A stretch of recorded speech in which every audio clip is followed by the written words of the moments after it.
it's unconstitutional to limit that. It's illegal to limit that. And I would absolutely oppose, vehemently oppose, anything that would stand in that way. Okay, thank you. Yeah, you bet. Anyone else? One thing I'm against is the president being allowed to strip us of our citizenship if we're called domestic terrorists. Where does he get that authority from? Well, Is it a presidential decision directive, or is it part of the Patriot Act or whatever? yeah, Has anybody even read the Patriot Act? part of a- Do you know? yeah, it's not directly part of the Patriot Act, but it's a byproduct of government getting too big and being too intrusive in our lives. They can The bottom line of the whole thing here is that fraud. fraud, yeah, exactly. Good use of the key words tonight. Fraud. You make better decisions for yourself and for your family than the government ever can, right? And that applies to all of us.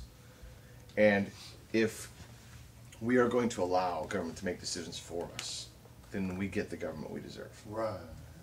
We need to stop that. We need to stand up to it right now.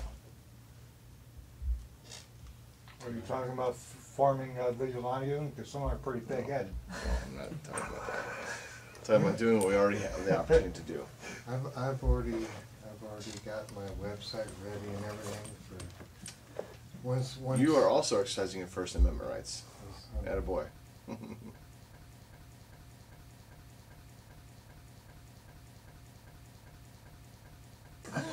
Well, let me move on to another question. Yikes, okay. Oh, Aaron, I'm sorry, yeah. Yeah, Aaron, good. Couldn't see you behind the camera. Do you have any plans for limiting executive power, like all the appointments of these czars that are unelected for all these different positions? Czars that are unconstitutional, right? Yeah.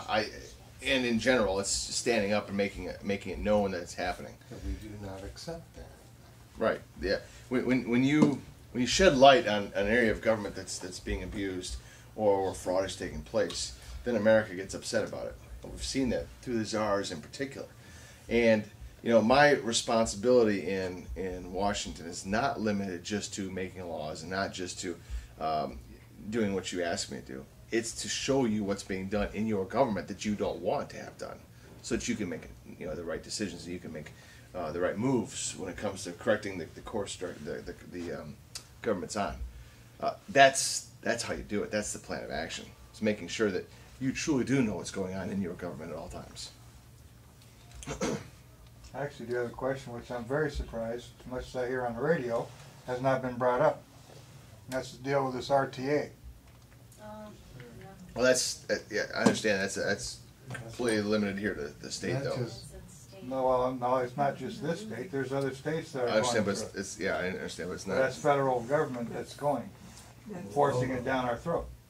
Well, It's not. the federal government is trying to put more high-speed trains in the United States, which I oppose.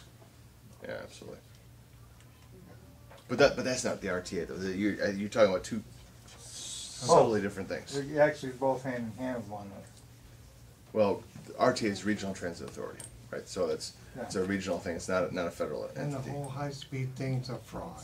But the federal government has allocated $800 million Yeah. to put in Through a high-speed stimulus rail plan in Wisconsin. that shouldn't have, right? And Yeah. the Doyle I guess that's what I was administration trying is to saying, yeah, Okay. we'll take that money and figure out a way to make it happen. Is there some way to repeal that or to get that money taken away by the federal government after Yes. November? Yes, there is. Yeah.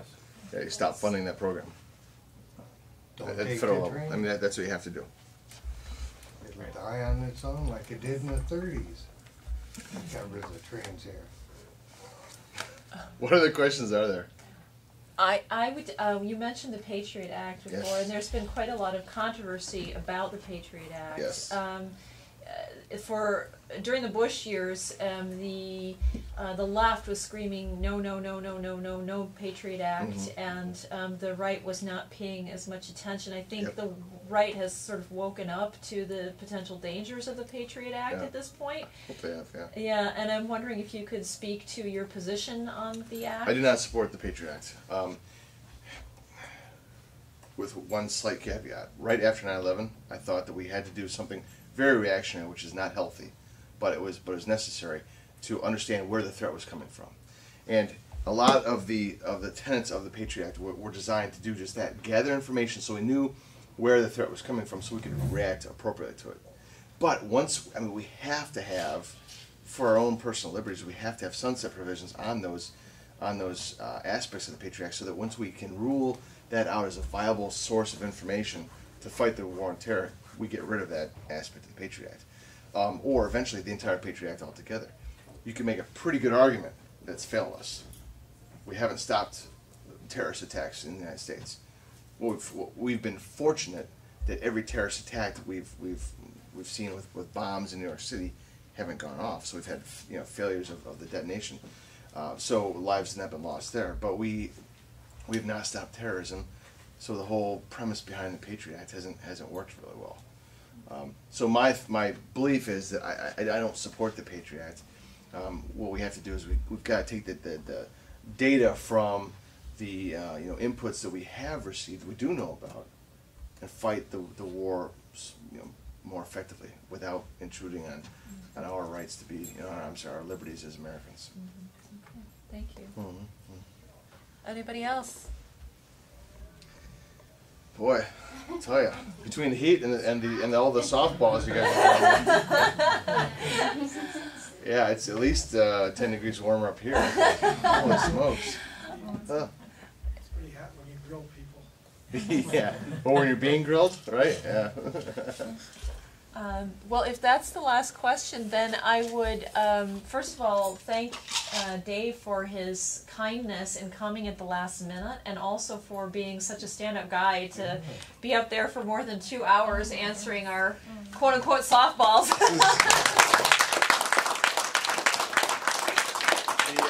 This is nothing. The Rock River Patriots group had me up for 4 hours. But you gotta.